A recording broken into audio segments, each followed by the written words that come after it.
Good evening. Welcome to Inside the CPA Exam, and we're coming to you live from Golden Gate University. My thanks to the faculty and staff here for allowing us to have this program, and to Becker and Roger CPA Review for being our experts tonight. We are going to hear from CPA Review courses. These guys specialize in preparing you to pass the CPA exam. And they're going to go over tips, strategies, common pitfalls on the CPA exam. So please listen, and we're going to also field questions, both from the live audience as well as our online audience as well. I want to go over a couple of housekeeping rules or things to mention before we get started. For our presenters tonight, we have Scott Martin, Esquire and CPA, very impressive, and he's representing Becker. And the reason we have Rose Azadon's email address is that she is the Becker rep for the San Francisco Bay Area, so that's why we have our information here right now. And then from Roger CPA Review, we have Mitra Wilson. As you can see here, her information is there, so you can email Mitra, or if you have any questions, or give her a call. And I encourage our live audience to fill out cards at the Becker and Roger tables to enter our drawing here for our live audience for 50% off each review course. So please go ahead and fill that out. And for our live audience, you have an opportunity to participate as well. And you can go ahead and go to this URL right here. Fill out that form. It asks for 4 or 5 basic points of information. And at the end of the evening, at the end of the program, we'll go ahead and draw one name for 50% off each review course. So there's no expiration date on any of the scholarships, so please note that. And now I'm going to go ahead and turn it over to our presenters, and maybe I can ask them to tell us a little bit about themselves so we're all comfortable, and we can go and get into our program tonight. So I want to go ahead and welcome Roger and Becker for our program tonight. So thank you. Thank you. Hi everyone, my name is Mitra Wilson. I'm with Roger CPA Review. I've been with the company for 7.5 years now and really believe in our course and product and our lead instructor. You saw my contact information up there, so please, as you get closer to your CPA exam journey, reach out anytime, email, call me, and I'd be happy to go over questions about the exam, licensure, study tips, our course, anything you need. Good evening. My name's Scott Martin. I'm a faculty member here with Becker CPA Review in the San Francisco Bay Area. I've been teaching with Becker for the past 6 years. My specialties are in regulation as well as business environment concepts. I'd like to thank David and Cal CPA for having me here today. A little bit about myself during my day job. I am a dual licensed attorney and CPA. I have a bachelor's and master's in accounting and a Juris Doctorate in law. During the day, I go ahead and help startup companies here in the Bay Area, both from a controller, CFO perspective, as well as a general counsel perspective, helping them with things such as initial formation, Series A, Series B, as well as preparation for IPO. If you have any questions throughout the evening regarding the exam, licensure, or even after the event this evening, please feel free to contact me. Great, thank you very much. So we're going to transition over to the first segment of our program, which is an overview of the CPA exam. And Mitra Wilson will go ahead and start us off. And go ahead, Mitra.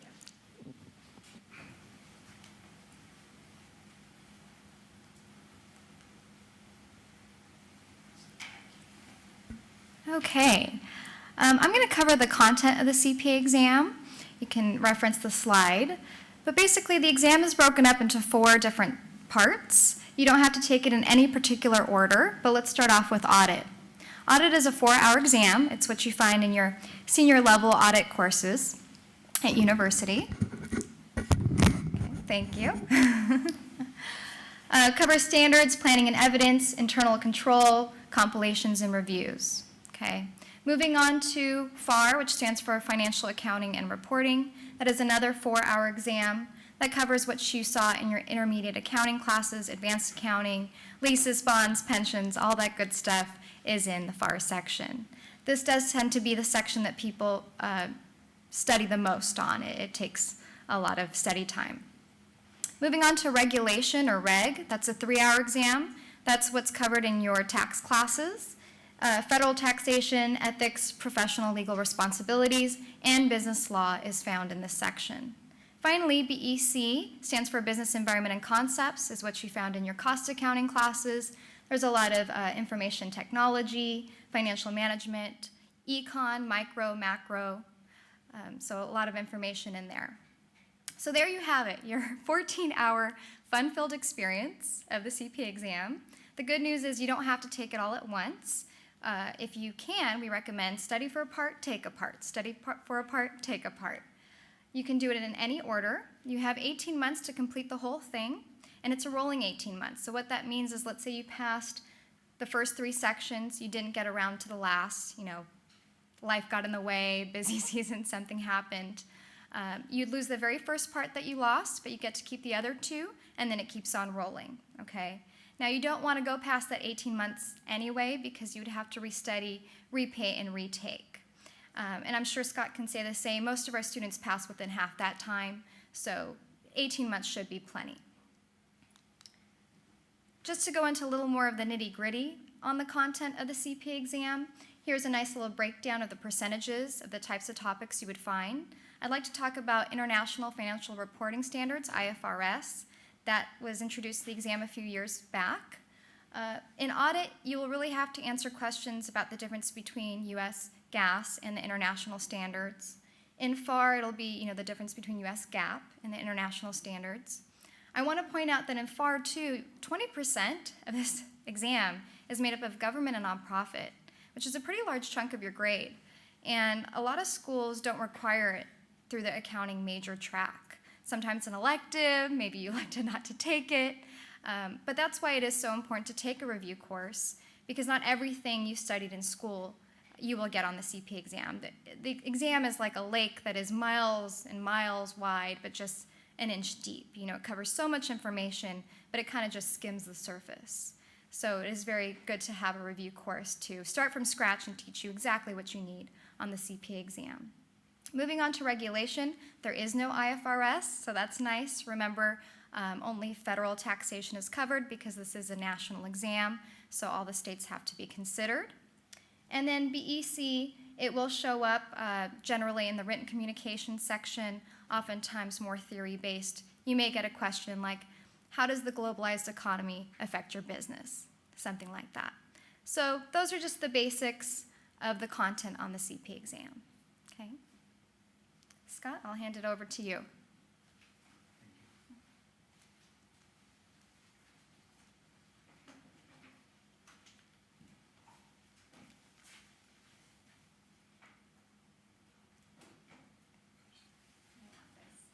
Thank you.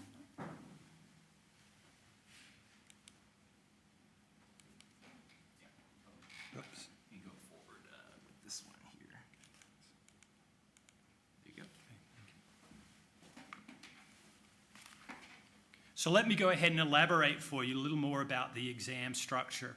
You'll see that the 4 exams that we have there are the financial and audit, both at 4 hours, reg at 3, and business BEC at 3 hours.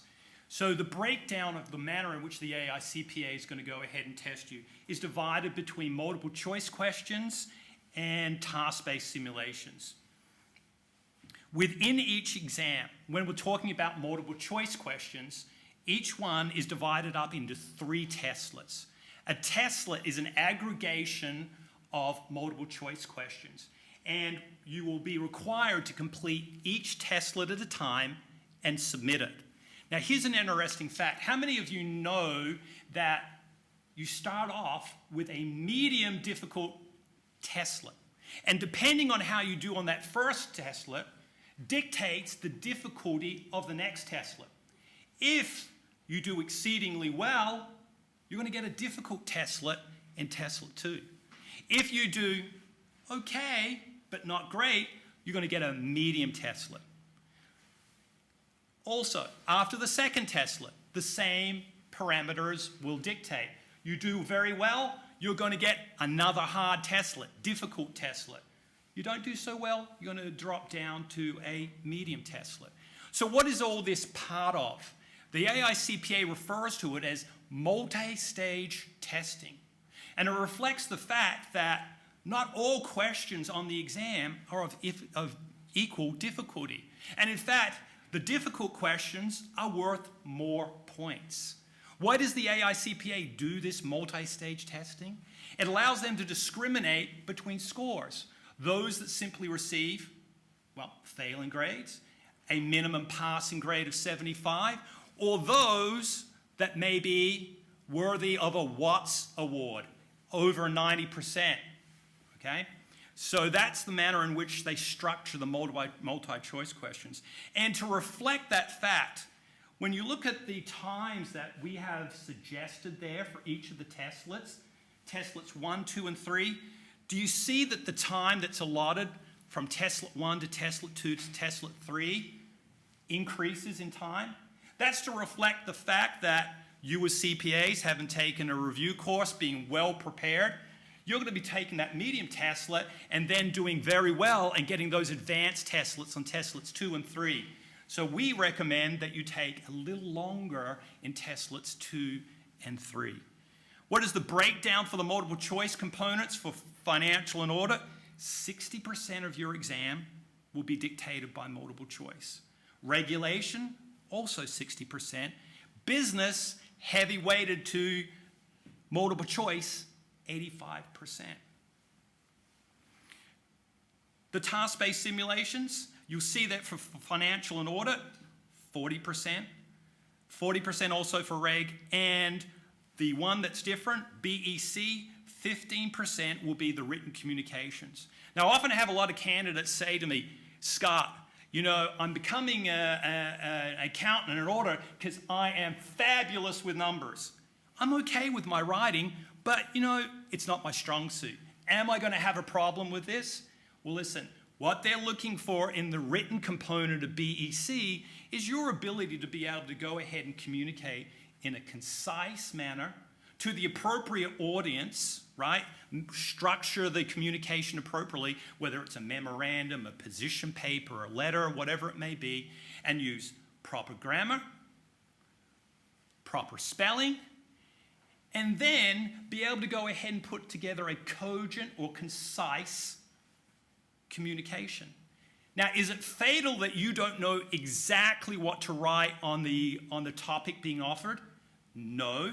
Again, they're looking to go ahead and be able to assess your ability to communicate like a CPA. Of course, it's going to add to your score if you're able to go ahead and write on topic, but again, you need to be able to demonstrate that you are able to write in a professional manner like a CPA would in practice. Okay? Also, multiple choice questions, one other, and task-based simulations. Do you know that there will be within that selection of questions that you receive what are referred to as pre-test questions? There'll be the operational questions which will be graded and form the component of your score, but within each candidate's exam will be pre-test questions. These are questions that are being trialed by the AICPA. And after they go through a quality review process, they may end up being added into the data bank at some point in time. So that's the exam structure from a top-level perspective and some issues regarding the scoring of that. The application process. Step number one, meeting the educational requirements. So we know here in California, the minimum requirement to be able to sit the exam is a bachelor's degree. Conferral of a bachelor's degree, 24 semester hours in accounting, 24 semester hours in business. To obtain licensure, you need to go ahead and obtain another 30 semester units, 20 of which will be in accounting, 10 which will be in ethics. you'll need to go ahead and submit your official transcripts from your school directly to the California Board of Accountancy.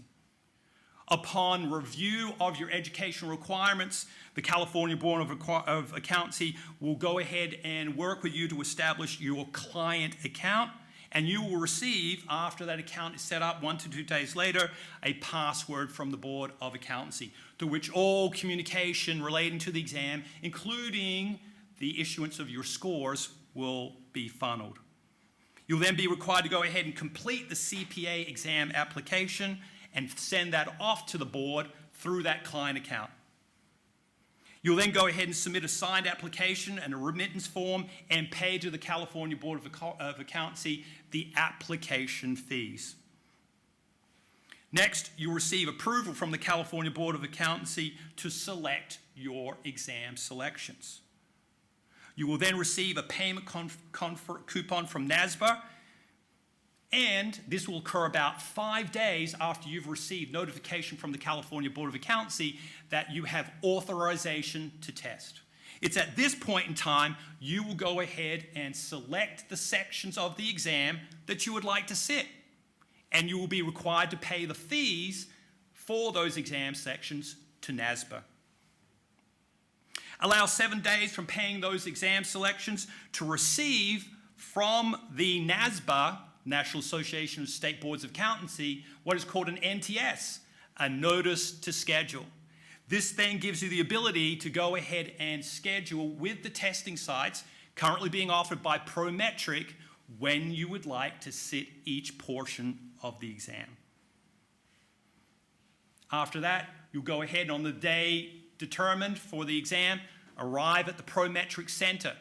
Please be there at least 30 minutes before the exam itself. This is required for check-in, validating your identification, and so forth. And I know that Mitra is going to talk to that more later on. After you go ahead and sit the exam, you receive your grade from the California Board of Accountancy, again through that client account. And the CPA, the California Board of Accountancy, starts issuing score grades 1 month into each testing window. Then, every 2 weeks thereafter, they'll go ahead and release the next grouping of grades. And then, as is nicely put there in step number 12, my favorite, upon obtaining that passing grade because of all that hard work, it's time to celebrate. You're 1 step closer to becoming a CPA.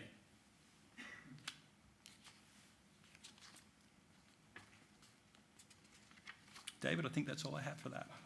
All right, thank you. Thank you very much. So we're going to move on to the actual preparation that's involved. I know that we just covered a little bit about that, but I'm going to turn it over to Mitra and talk about the preparation in terms of what to expect when you actually show up to a Prometric site.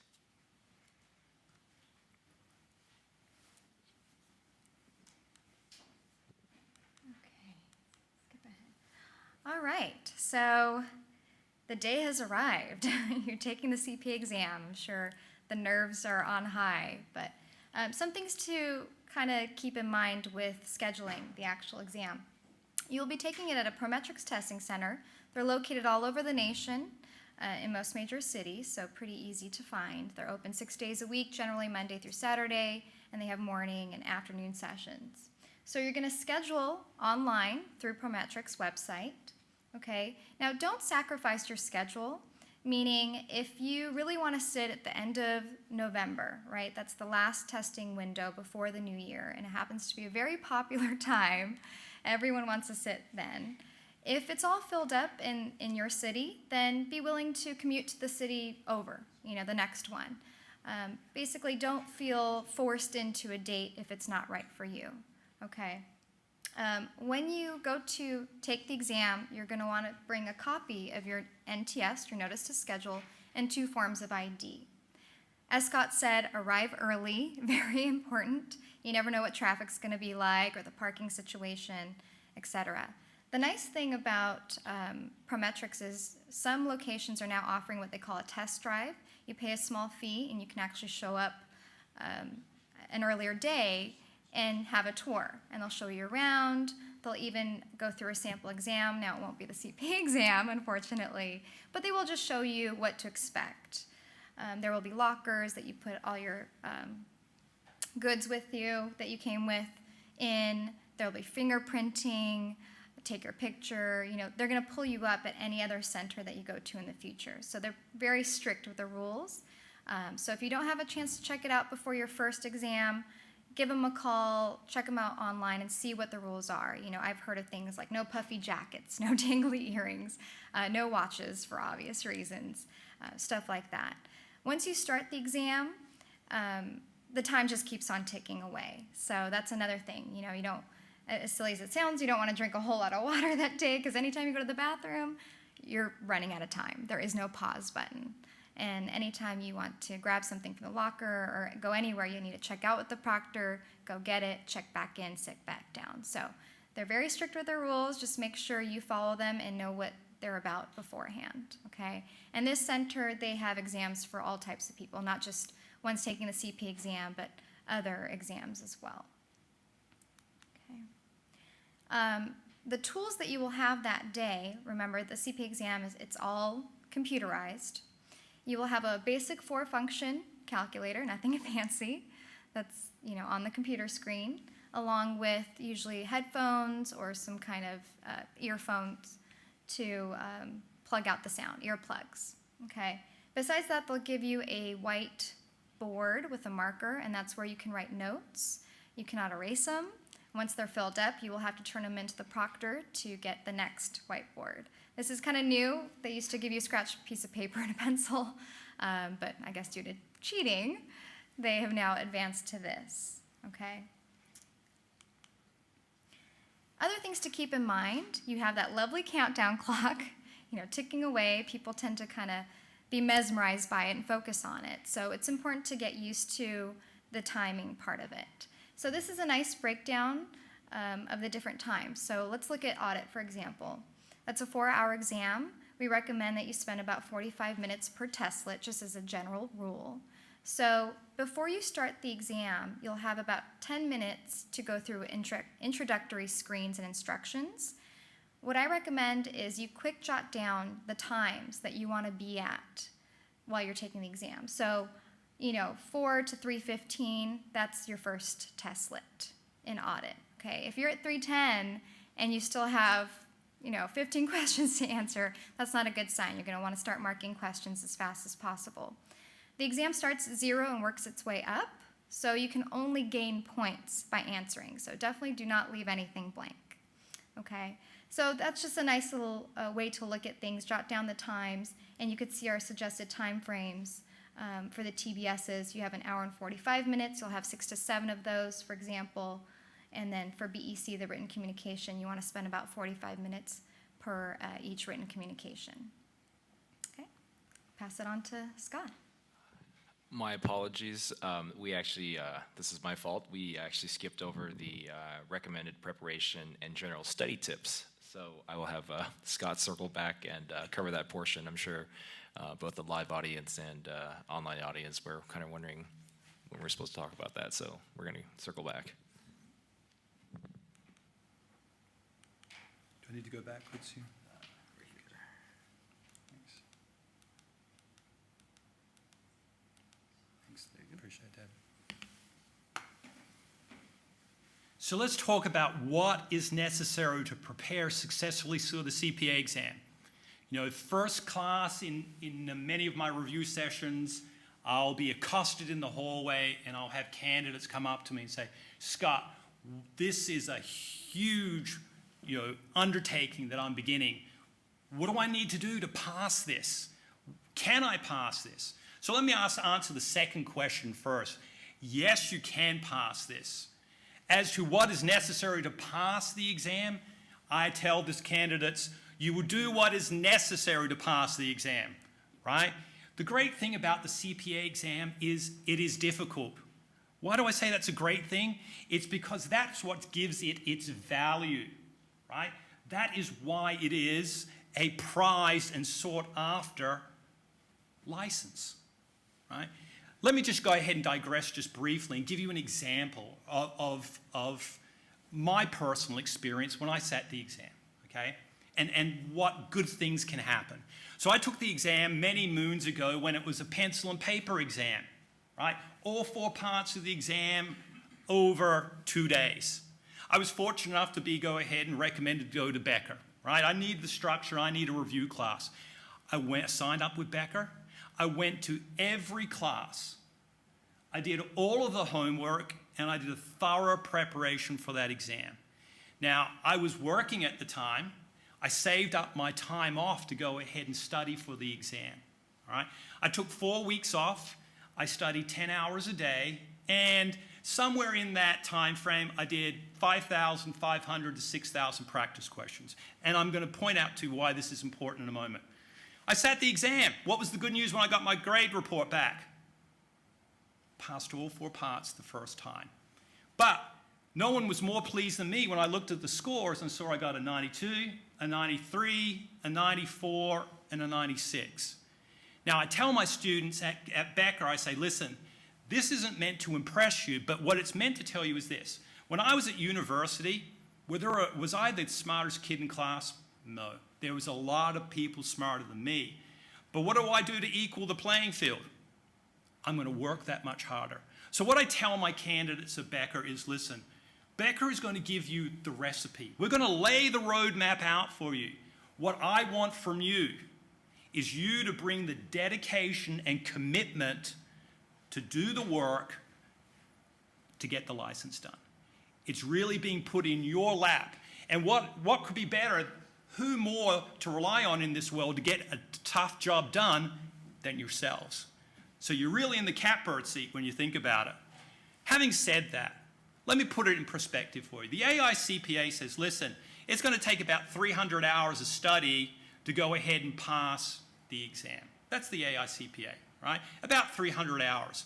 One of the good things from the Becker perspective is we think we've been able to make it a very efficient use of your time. One of the things that we have within the course is what's called the Pastmaster software.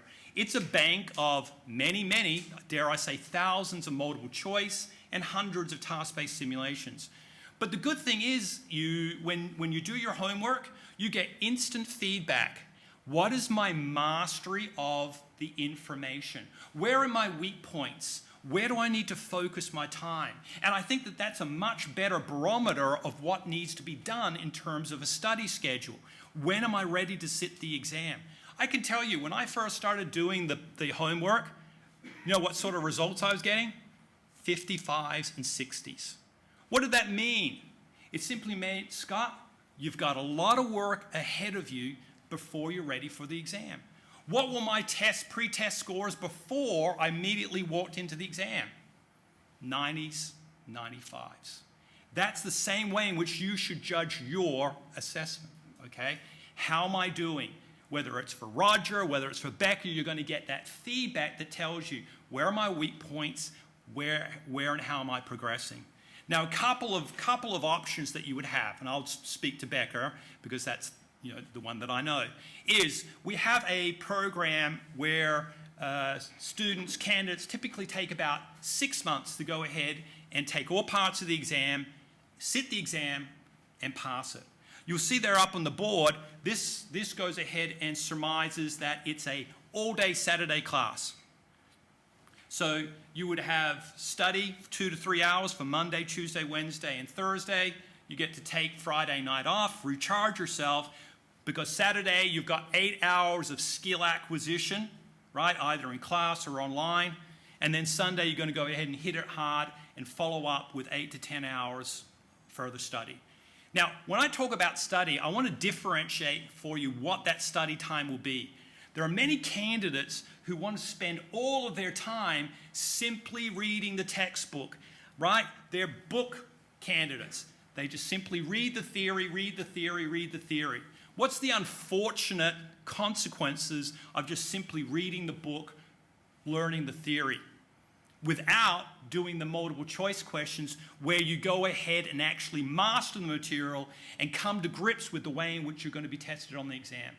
Those candidates that put in all that time simply reading the theory are going to be disappointed with their scores.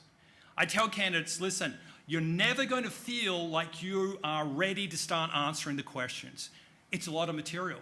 But the only way that you're going to prepare yourself and master it is by diving in and testing yourself in exactly the same way that you will be tested on the exam. You must move into the multiple choice questions. And I can tell you, there's a direct relationship. The more multiple choice questions that you do in preparation for that exam, the better will be your score. All right? One other final element when we talk about a sample study schedules is an alternative for those students who may have just recently graduated and are looking to enter into the profession. You know, maybe you go ahead and you graduate in May and you've got a job offer and you're ready to jump into the profession sometime in September. Becker offers what is called as the fast pass schedule. So here, you know, you've got candidates fresh out of school, they're not working, and they want to go ahead and get the CPA exam behind them before they begin work.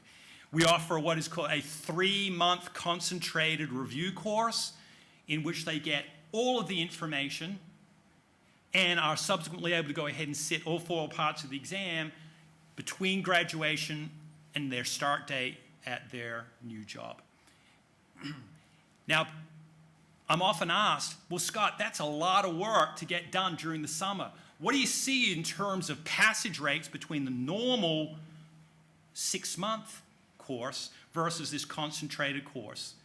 And having worked with some of the Big Four that use this Fast Pass course, who actually go ahead and pay for the students' tuition, we've heard anecdotally that they find that those who actually take the Fast Pass class and commit themselves to it actually have slightly better passage rates than those that take the extended 6-month course. I guess my final counsel to you is, what is it going to take to get it done? It's going to take exactly that which is necessary to accomplish it. Again, it's not for the faint of heart, but if you wish to become a CPA, it's attainable. Thank you, Dave.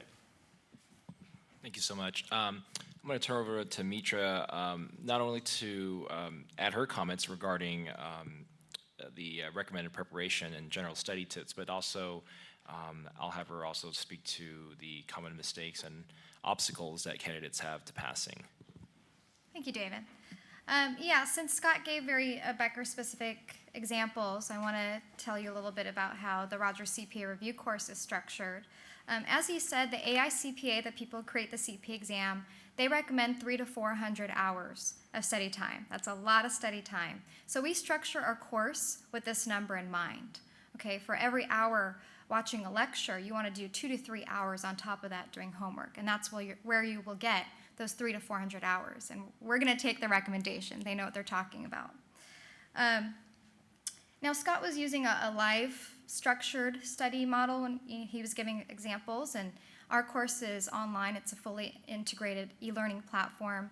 We kind of just followed the demand, and our students were telling us that, you know, they're busy working professionals or getting their master's. They have a lot going on, so they need that ultimate flexibility. So we have a very similar structure with how many hours, but it's more wherever you can squeeze it in. You know, we offer micro lessons, so anywhere from 10 to 25 minutes. That way, if you need to watch during a lunch break, that's what you got to do.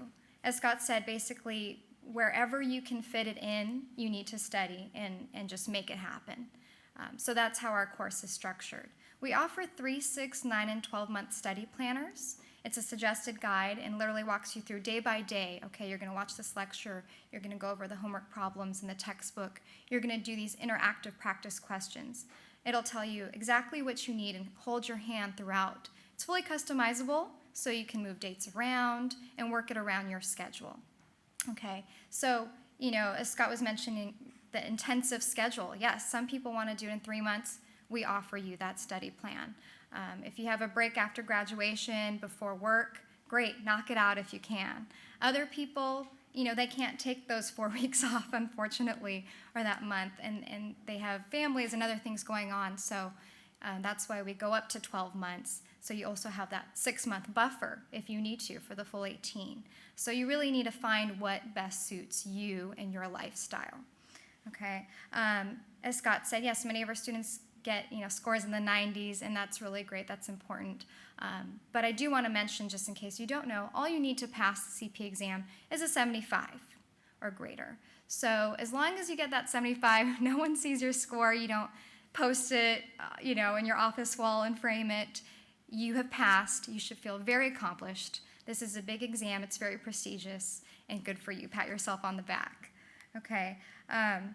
So we're really about, our motto is actually that our course is effective, efficient, and enjoyable. And I just want to focus on the last part, especially the enjoyable part. Let's face it, no offense to Scott, but some of the accounting topics are not the most exciting, and it's important to just, stay awake and stay motivated and stay disciplined. And so we really structure our lectures around that to keep you going the whole way through and entertain you at the same time. So it's not an IQ test by any means, but it is a test of discipline and motivation, and that's very important. So, and we'll be open to questions at the end, too, if you have more questions. So now I'm going to dive into common mistakes. A lot of people ask, okay, just Mitra, can you give me a few tips? What are the things that you often see that block people from passing, unfortunately? What I often see is time management. It's really important, it's very key, and people just don't plan properly. And that's why we do offer our study planners.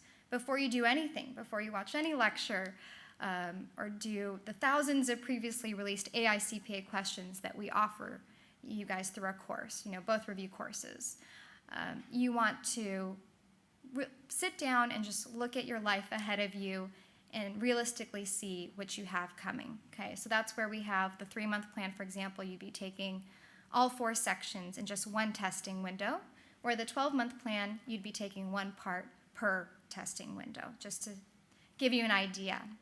Now, with the exam, there's what's called blackout months, okay? If you were to break down a calendar year into quarters, every 3rd month is a blackout month. This is when NASBA is grading, they're throwing out those pre-tested questions. No one can sit during this time.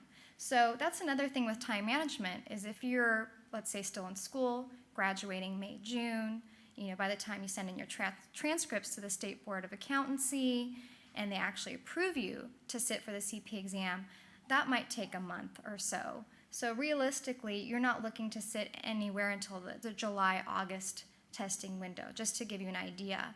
So something I do see is some people are very eager to start studying with a review course, and we say, hey, the second you graduate, you really should start studying because you don't want to forget everything you learned in school anyway.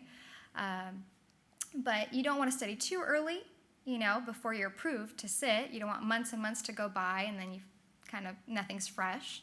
And you don't want to study too late either. So that's where I say looking at these testing windows will really come in handy.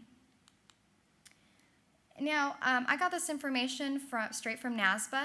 They had a great article that came out a couple years about the top 10 errors that they often see, more of the logistics side of things, and so I listed the top 5.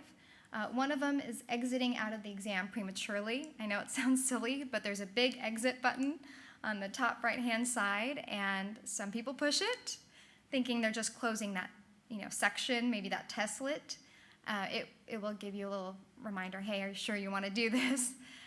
But people do sometimes close out and then they're done with the exam. They have to come back another day. So just make sure you don't accidentally exit out. The nice thing is there is a preview feature with the testlets where you can scroll at the bottom and look ahead at questions. It'll pop up the questions. You can flag questions within the testlets and go back to them. Just make sure that you answered everything, because once you close up the first testlet of multiple choice and move on to the next, you can't go back. Okay, so that's just something that does get people from time to time. Now, the AICPA actually offers a free tutorial and sample exam. So when you sign up, they will recommend you go there. I'm always surprised a lot of people don't for some reason.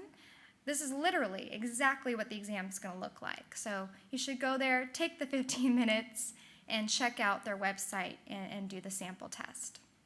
Number 2, rescheduling appointments with Prometric. This happens a lot. totally fine. They're pretty flexible. If you do it last minute, you will have to pay a fee.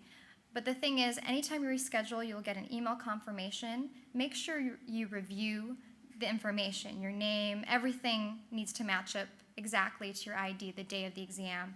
Sometimes they make mistakes and people are turned away if it doesn't match exactly.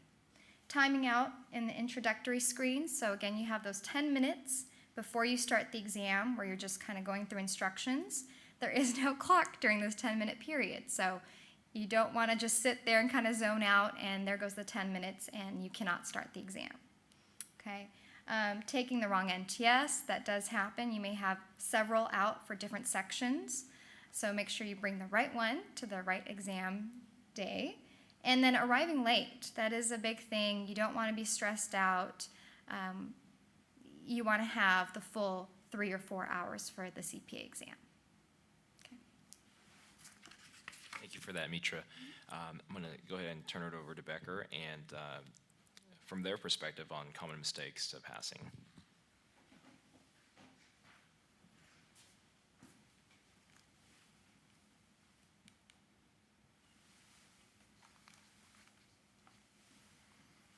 So common mistakes regarding passing the CPA exam. So let me start with what I'll call some of the softer elements of passing the CPA exam. And let me pose a question to those future CPAs and CPA candidates here in the audience. Who is psyched up and turned on by the prospect that you get to sit the CPA exam? I don't see any hands flying up to the ceiling. Now, why is that? Why is that? I actually don't see any online either. You don't see any online Yeah, either? they're not raising their hands. But let me ask you guys, don't you want to be CPAs? Yes, right? We all, right? Who wouldn't want to be a CPA? What a great thing to be. So when I say, listen, the obstacle that's in your way is the CPA exam, don't we want to take it on? Don't we want to knock this speed bump out of the way? I always start off telling my candidates at the beginning of each review session, from this moment on, we will eliminate all negative thoughts regarding the exam. We will attack it with gusto and joyously, right? When it comes to study sessions, you can't keep me away from my study, right? I love it, right? Think about it. In life and anything, if you believe that you can accomplish it, what are the chances that you will? Pretty good. But if you don't believe that you can accomplish your goal, I can almost say categorically, you will not. So number one, enjoy the experience. You will look back upon this time fondly and with great pride, all right? Positive mental attitude. Next, I want you to establish and set a definite goal. I want to become a CPA. I am going to pass all 4 parts of the exam, and I'm going to do it within 2015. That is my definite goal. All right? Make it very concrete and very simple.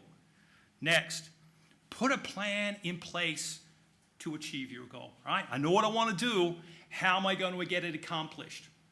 Now, I often ask candidates, and I'd say, listen, go ahead and put your plan together, but don't simply just keep it between the ears. I want you to write it down. And that plan should incorporate, at a minimum, and I'm surmising now, a live session, right? Attend all of the classes, right? Stay disciplined. But if you wanted to do it online, certainly you could do that, right? But what I'm saying is stay on track, attend all of the classes. The most important, you'll see I've got 2 asterisks next to it, because this, in my mind, is the determinative factor. Do all of the homework, do all of the questions, and do them a minimum of once. Again, I can't emphasize highly enough. The more questions that you do and you see the ways in which the AI CPA will test you, the more prepared you will be on exam day. Right? There's a breadth of material out there, right? When you look at it, there's a core number of key issues that they're going to most likely test. You want to be up to speed on how to be able to answer those questions.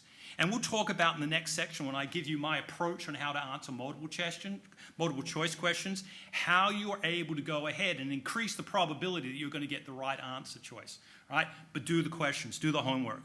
then a thorough preparation for the exam. I would recommend that for all parts of the exam except FAR, concentrated 2 weeks of exam prep, right? Whatever that is that your whatever your commitments gives you. When it comes to FAR, simply because of the volume of material, I think it needs to be a 3-week commitment in preparation for that exam, all right? Now, I tell candidates, listen, I said, write this down, right? As I do within my own life, much to the horror of my wife and our decor in the bathroom, I go ahead and put out my plan. If I want to get something done, I put my plan together and I put it on the bathroom mirror. So when I'm cleaning my teeth in the morning, I know exactly what I'm looking to do that day. And then when I'm going to bed that night, cleaning my teeth, I'm going to go ahead and review that plan and see how I did. And I will adjust it and update it as accordingly, which ties into my last point when we talk about not incorporating key success factors. Monitor your plan, stay to plan, and adjust it as circumstances dictate, with the eye that you're going to become a CPA. So let's talk about an obstacle to passing the exam. And we spoke about it. Did you see how heavily weighted all of the exams are towards the multiple choice, right? So you must become an expert in answering multiple choice questions. Here's one of the problems that I had when I was taking the exam. The AICPA loves to give you long, beefy fact patterns. And I found myself starting reading from the beginning of the fact pattern. And the more I read, guess what? The more confused I got. They sounded like soap operas. People were getting married, divorced, if it's a tax question, they have children, they move interstate. And I was thinking to myself, wow, I wonder how it ends. And then I'd get to the end of the story and they'd say, what is Jim's filing status for tax year 2014? And I thought to myself, wow, if only I knew they wanted me to know about the tax status for him, his filing status, before I started reading this, I would have been able to pick out the relevant facts and go straight to the relevant facts and not have to worry about getting to, how many children they had, where they moved, because those were all distractors. So here's one of the things that I go ahead and teach my students in class is don't start reading the multiple choice question from the top. You want to start at the bottom. And what we're looking for when we start at the bottom, do you see here in red? I call this the question stem. Because at some point in time, the examiners have to give away the game. They have to tell you, this is what I want you to do. And this will tell me what I'm being tested on. Here you have before you is a sample securities law multiple choice question, right? Look at the facts in there, right? If I wanted to know what I was being tested on, don't start at the top, start at the bottom. And you'll see there it says, under which of the following acts is Sharp most likely to prevail in a lawsuit against Ocean? And then you'll see they reference the 1934 Securities Act and the Securities Act of 1933. Immediately, I'm now centered and know what they want to test me on. I'm talking about securities liability under the Federal Securities Act, either Section 11, right, or the anti-fraud provisions under Rule 10b-5 of 1934. So as I were to read the fact pattern now, I would know exactly what I was looking for. Section 10b-5 requires the following elements, all right? It requires that the plaintiffs go ahead and purchase securities. The plaintiff suffered a loss. That the information in the registration statement either contained a material omission or a material misstatement of fact.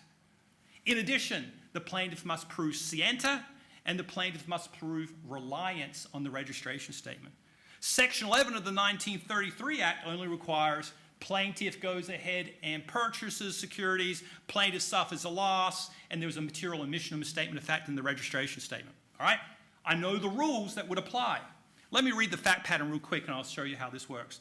Ocean and Associates CPAs audited the financial statements of Drain Corporation. So I've got a CPA going ahead and participating in this registration statement. As a result of Ocean's negligence in conducting the audit, the financials included material misstatements. That's an element of both causes of action. Ocean was unaware of the fact. The financial statements in Ocean's unqualified opinion were included in a registration statement and prospectus for an original public offering of stock by Drain. Sharp, the plaintiff, purchased the shares in the offering. Sharp received a copy of the prospectus prior to the purchase, but did not read it. Let me just tell you why that is so important. If I got a registration statement, but I didn't read it, could I have ever relied on the representations in the registration statement? I never even read it. Therefore, as you go through the question, you now know that Rule 10b-5, which requires reliance, can't be a winning cause of action. Only Section 11 can prevail. The shares declined in value as a result of the misstatement. Which one will they prevail on? Section 11 only. And again, by knowing what they're testing me on, by going ahead and establishing the rules that govern under the question, you can go ahead and filter out all the irrelevant facts and focus on the relevant facts. So here is the multiple choice question approach that I offer. Locate the question stem. It's usually that last blurb right before the answer choices, right? It'll be the last sentence containing the examiner's instructions before the answer choices. Issue spot. Now you know what they want you to do. I want you to be able to identify what piece of theory, what rule set governs that question. Securities law, tax law, whatever it may be. Narrow it down so that you're prepared. Then, once you know what they're testing you on, I want you to mentally recite the relevant rule or rules that govern that piece of theory or rule set. Now you're prepared. Now you have an idea. What should I be looking for in being able to answer this question? At this point, I want you to go back to the top of the question and read the entire fact pattern, noting relevant facts that would be governed and dictated by the rules that you just mentally recited. Apply the rules to the facts, select the most correct answer choice. I found that students who had struggled with multiple choice questions, implementing this suggestion, came back to me and said, Scott, that made the world a difference. I now know how and why to tackle each multiple choice question. Okay? So that's just a subset of some of the many sorts of issues that would present themselves, and I hope it's of assistance to you. Great, thank you so much, Scott. We're going to go ahead and move into our most interactive portion of this webcast and live event is our Q&A session. And I encourage our online audience to type in your questions. I'm already seeing some of them trickle in already. And obviously, live audience, you can also participate as well. So we're going to go ahead and alternate back and forth between live audience and web questions. Our program associate from San Francisco chapter, Randy Ward, is back there with a microphone. So she'll be walking around taking questions from the audience here at Golden Gate. So go ahead and raise your hand if you have a question, and Randy will be right over. I do want to make a quick plug while I'm here. San Francisco chapter, in conjunction with BPM, is hosting a student night. Actually, BPM is, and it's going to be on May 7th from 6 to 9 here in their San Francisco office. So if you want to participate, if you're in the San Francisco area, go ahead and email studentnight@bpmcpa.com, and they'll go ahead and set you up. Apparently there's going to be appetizers and beverages and free food, so good times all. So I'm going to go ahead and start with our live audience questions. Anybody from our live audience have a question to ask Scott or Mitra? Question there.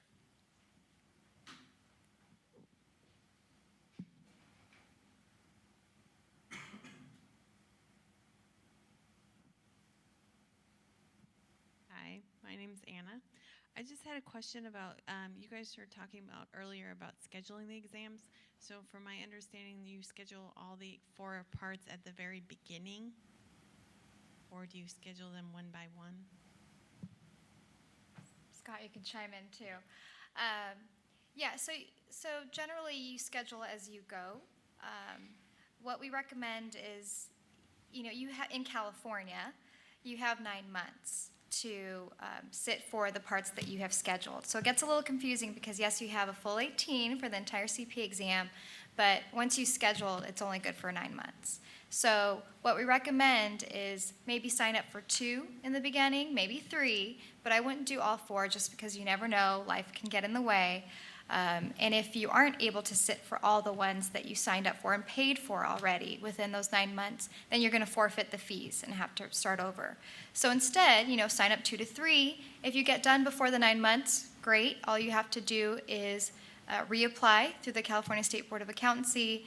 It's, I believe they lowered the cost to $25, but it used to be $50. Either way, it's a very small amount that will save you, if you lost a part, that would be at least a couple $100. So, yeah.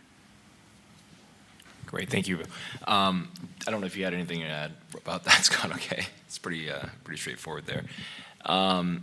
Let's see. We've got a question from Eric Anderson. Will the testing center allow water or coffee with us during the exam? So let me take that one. No. No water, no coffee. It's very Spartan, right? No phones, right? No long pieces of jewelry, right? No books, no calculators. All you want to go in there with is your NTS, 2 forms of identification, and that's it. Now, even if you wear a jacket, if you wear a jacket, you must keep the jacket on the whole time. You cannot take the jacket off, all right? So dress appropriately, right? But no water, no coffee, no sugary candy to keep your blood sugar high, none of that. All right? Wow, they're very strict there. Question from the live audience, back there.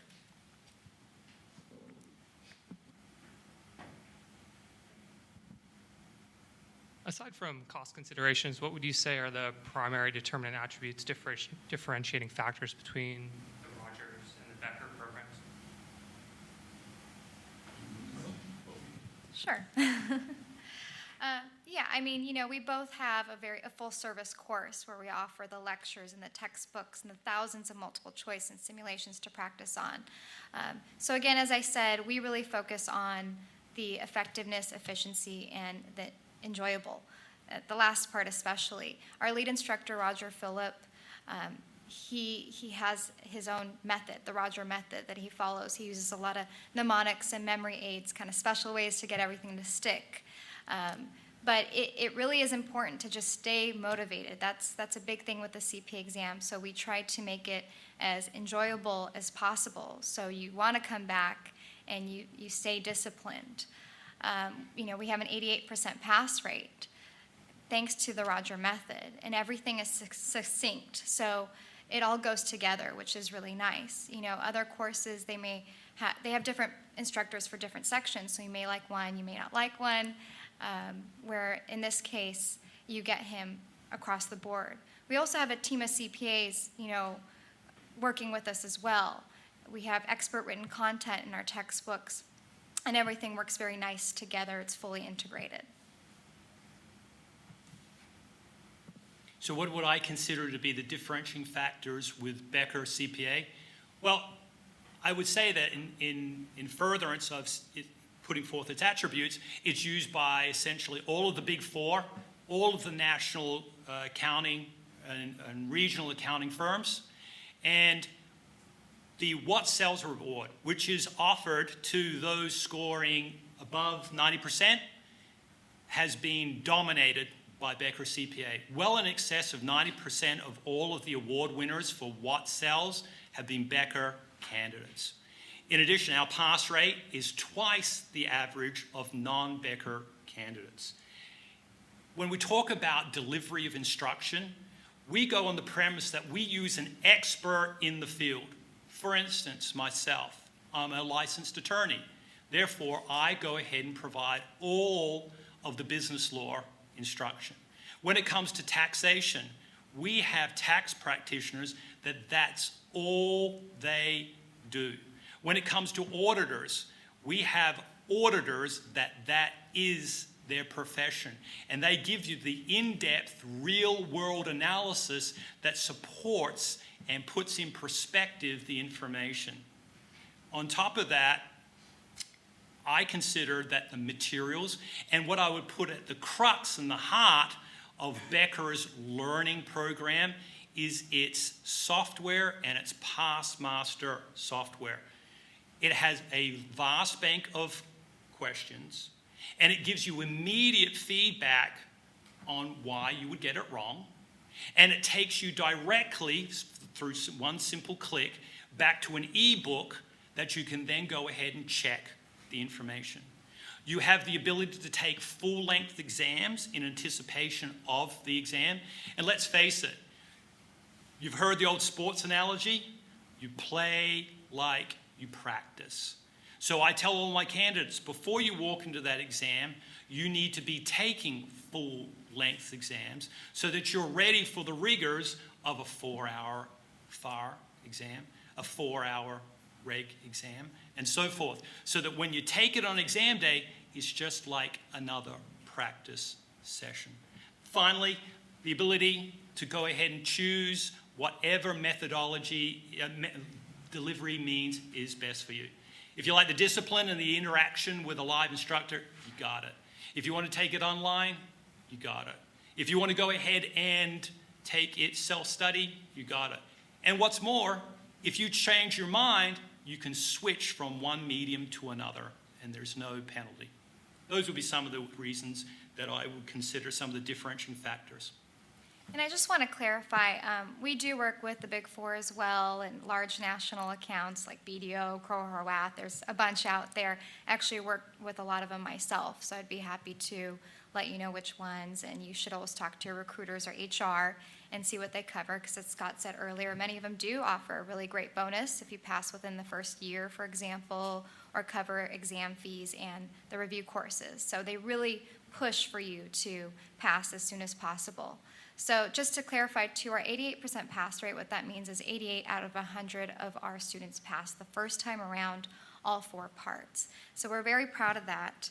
And the nice thing about having Roger Phillip, if you haven't seen him instruct maybe online through YouTube or live, is that he can tie in the different concepts from the different sections, which most courses can't do, because he does have that in-depth knowledge of all 4 sections. So it's very succinct. We too have software, just like Becker, that offers, it's customizable. You can do quizzes, you can do a final review. If you need to go back and find, if you got a question wrong, it'll tell you why you got it wrong. Get a question right, it'll tell you why you got it right. It'll also take you exactly to where the lecture in the textbook is online if you need to go back and review. So it's a very advanced system as well. Okay, thank you for that. I want to pitch a Cal CPA student membership, because Cal CPA student membership does offer discounts to both Roger and Becker review courses. So that is a benefit to you as a student member of Cal CPA and also a candidate member of Cal CPA. Before we move to one of the online questions, I want to encourage our audience to fill out cards here for both Roger and Becker to be entered into our drawing tonight for the live audience, and also for our online audience to go ahead and fill out the drawing form that's posted on this webcast. So you'll be entered, and we'll go ahead and make that announcement at the conclusion of this program. So with that being said, and I guess I can throw it out to maybe either Scott or Mitra having an opinion on this, but we have Cass Kamara asking, actually, no, I'm sorry, it's Eileen Perry asking, are the pass rates higher for those with an MS in accounting or just a BS? I don't know that we have any data points on that. I don't think that we go ahead and have such a refined assessment of educational qualifications and passage rates, so I can't really talk to that. Fair enough. Exactly, yeah. NASBA cannot actually release scores to the review courses. It's illegal. Oh, okay. So, yeah, I will say that we meet with the AICPA regularly, and we're always getting statistics from them. So something I do hear for example, is currently the audit portion of the section has the lowest passing score on a national level, where BEC has the highest. So we can follow trends that way. Okay. Do we have a question from our audience here?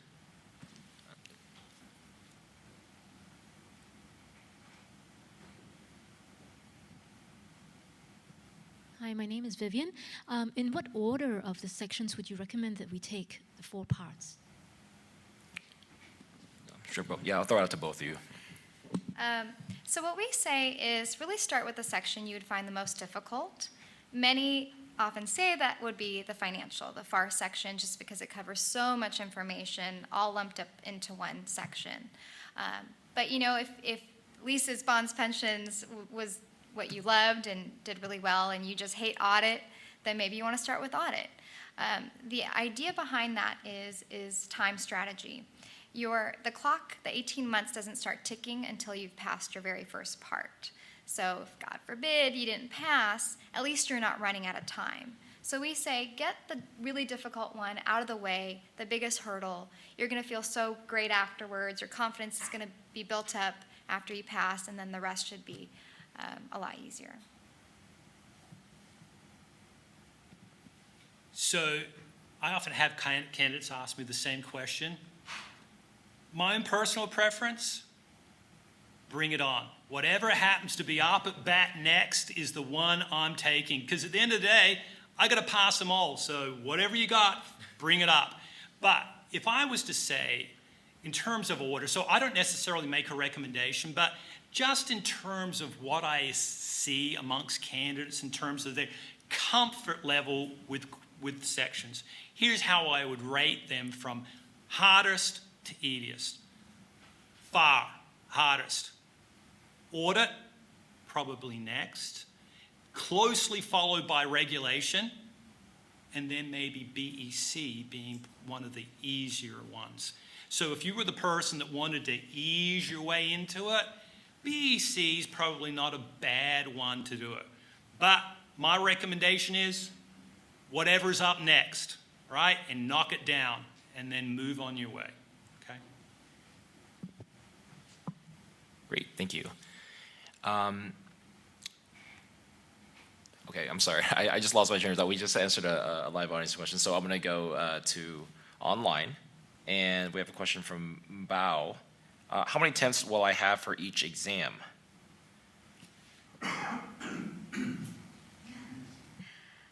You could take it as many times as you want or have to. Hopefully it's just one time. But yeah, there is no limit.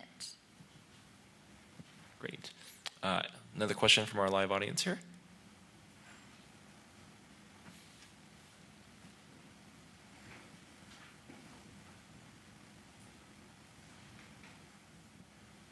I just have to ask, do you guys feel like that the review courses is complete enough to pass the exam, or do you find like candidates supplement it with other materials like Wiley or extra multiple choice questions? What do you guys usually see from experience? So I can speak from Becker's perspective. So the Passmaster software is going to have approximately 6,000 to 7,000 questions in there. If you can go ahead and feel that after 6,000 to 7,000 questions, right, you're still in need of some more, good on you. However, right, I think you'll be more than adequately prepared. And here is my actual advice. Don't broaden it. As I said, if I've got for each section maybe 1,200, 1,300 questions, go through it, and then when you're done it once, go through it again. No need to bring in extraneous material. You've got more than enough information there to go ahead and adequately prepare you for the exam. And why confuse and muddy the matter with other information that may not be consistent or may not be even correct? So I would say choose your review course, stick with it, and simply go over those materials. And if you've done them once, do it again. Mitra, what's your Roger's perspective on that? Yeah, agreed. You don't want to fatigue yourself, first off. We created our course to cover exactly what's going to be on the CPA exam, and that's our specialty, and that's it. So as long as you follow the plan and do all the homework and the questions, watch all the lectures, you're going to do great. And that's why we both have our own proprietary software and products. So everything's all together, packaged nicely to give to you. Okay. Our next question, let's see, comes from Virginia Geiger. How long in terms of months, etc., do you suggest spending on FAR? I know there are study planners, but what amount of time specifically for FAR seems to work best for most students?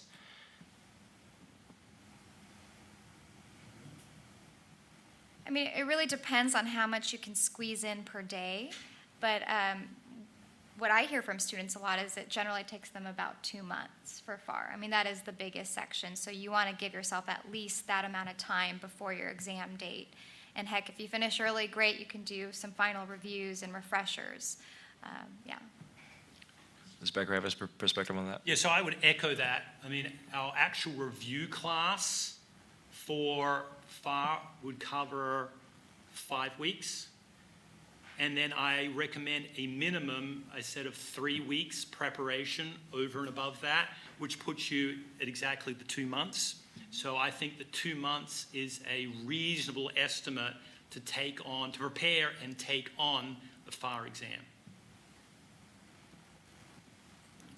Great, thank you for those answers.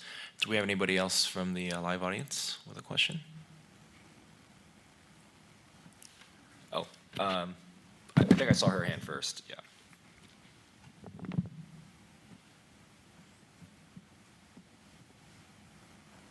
So I think I'm a little confused on how the review courses are structured. So if I understand correctly, once you apply for the review courses or whatever, you can then also apply to take portions of the exam.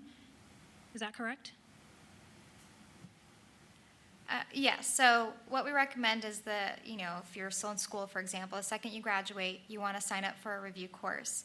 Now, it may take a month or so to be accepted by the state board to actually sit for the CP exam, but within that month, you can start studying. So the second they say you've been approved, you'd schedule your first exam date and be able to sit soon after. So you don't want to waste that precious time just kind of waiting around to get accepted.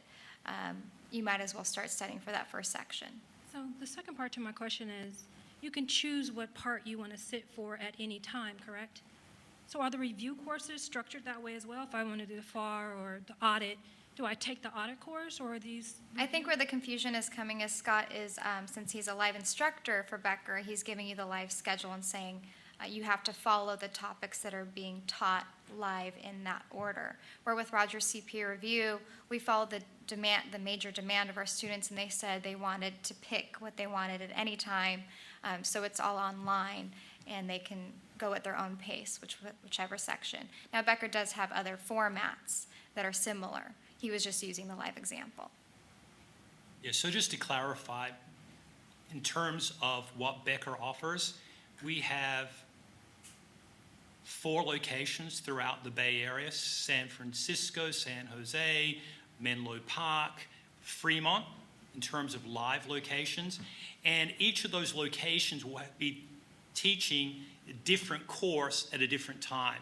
So if your choice was you wanted to do audit, there's going to be a Becker class that's teaching audit.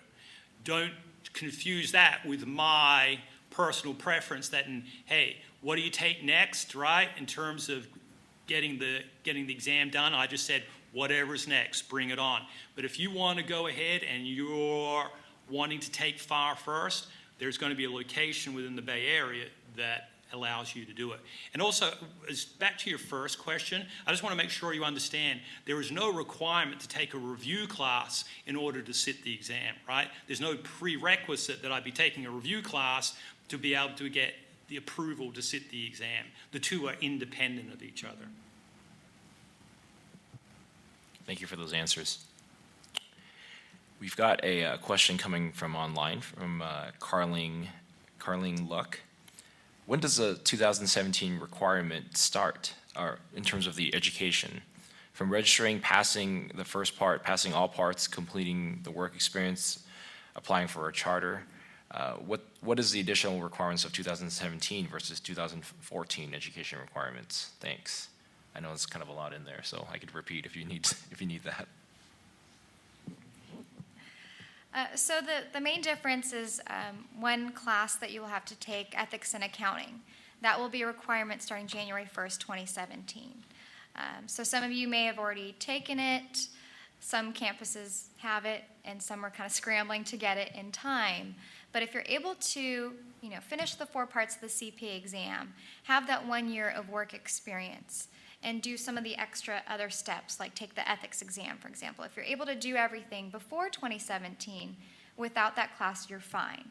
You apply for licensure, you can get licensed. However, if you can't get everything that's needed to actually get licensed as a CPA before 2017, then that class will be a requirement, and you may have to go back and take it. The nice thing is you could take it at a local community college, online course. You don't have to spend a lot of money in order to get that requirement. Okay, back to our live audience. I believe we have a question back there. Can you speak to how people schedule the exams when they're already working? Because I just had my first busy season, so I already know there's 4 months I won't be able to study or test, and then the next busy season is coming up soon. So can you talk a little bit about strategies for that? I had a question for you. Are you still recovering from busy season? Yes.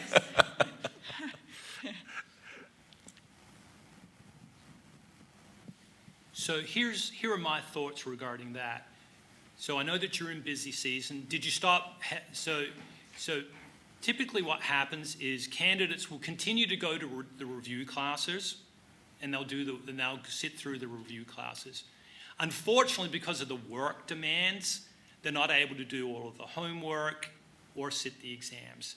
So what ends up happening is that the review classes get completed, but the exams and the prep have not. So here's what typically happens is, maybe I've taken FAR, I've taken audit, I've taken reg, and then the last one I take is BEC.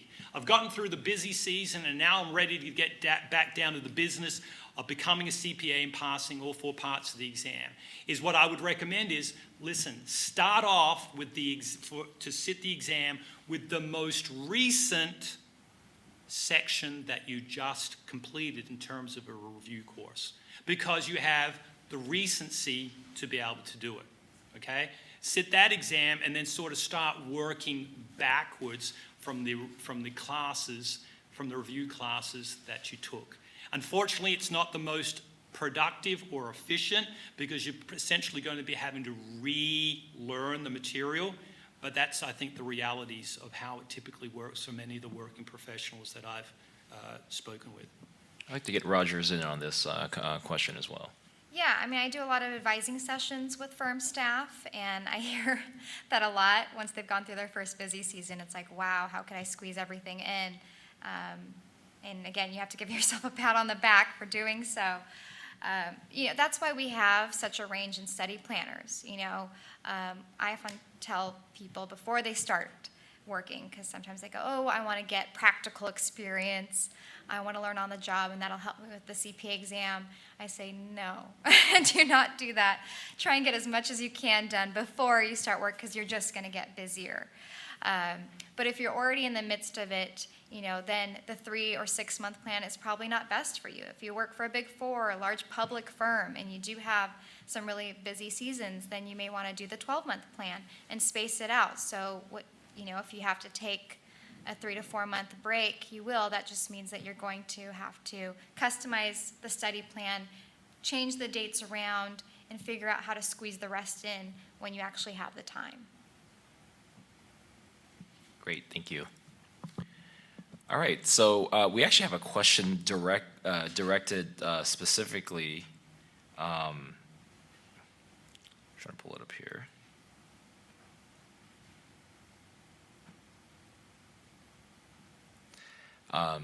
Directly at Scott, actually, on a personal level. This person asks, where is that accent from? Australian sprinkled with some American?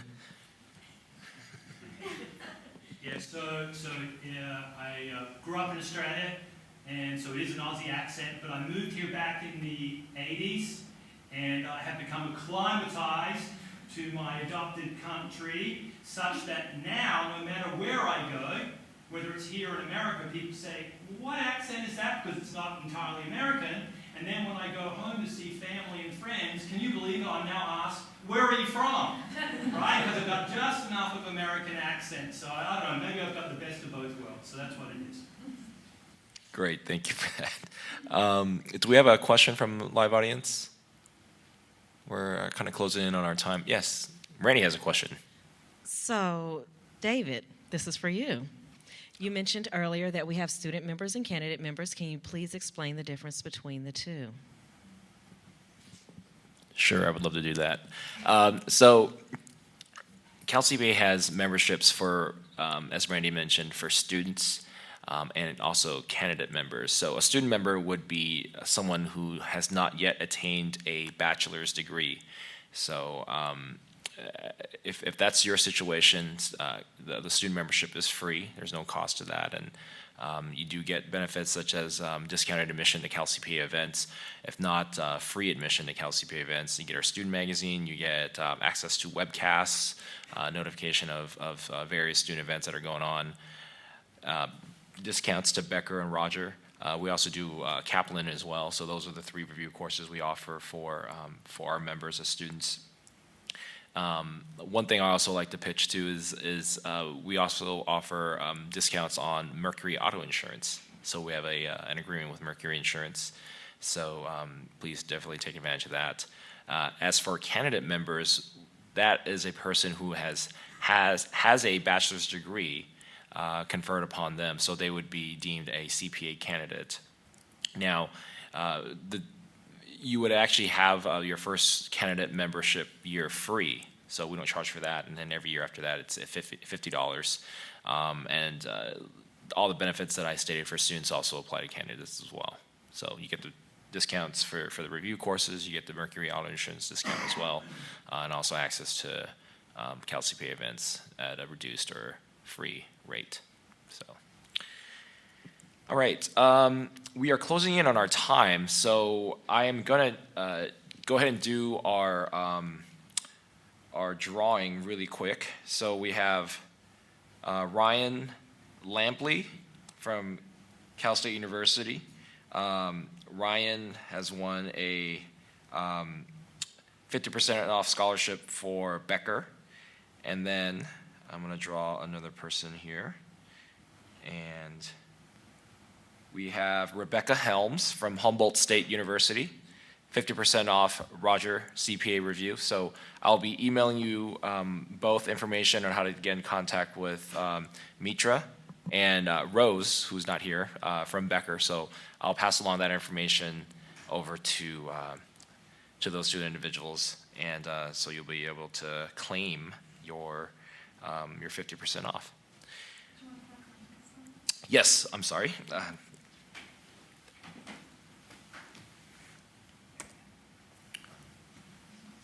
That would help. So with that being said, I want to turn it over to Mitra first, just for some closing comments, and then over to Scott. Yeah, this was a great experience. Again, please come up to our table afterwards if you have more questions. But thank you to Cal CPA and David and Scott for this opportunity to talk about the CPA exam, and good luck on your journey. I'd like to echo Mitra's good wishes. It's a great time to be entering the profession and become a CPA. I'm actually envious. I wish I could go back and start it all again with you. Thank you so much, David. And likewise, if you have any questions regarding the CPA journey, please see me. Now, one other thing for those of you here live, the 50% drawing for Becker, I only have 3 people in right now. So if you'd like to go ahead and input your name, right? There's only 1 in 3 chance right now, a good chance to get a 50% off, okay? Thank you. Thank you. Yeah, definitely visit the tables out there for the live audience. I want to thank Mitra and Scott for coming out. We appreciate the support of both Becker and Roger CPA review of Cal CPA and of our students. So, we want to thank you for showing up tonight, and also to our live audience online. And parting shot from Jen Donaldson. He's the one that asked the question about Scott's accent. He said nailed it on the accent. So, thanks, Jim. All right. Thank you. Good night.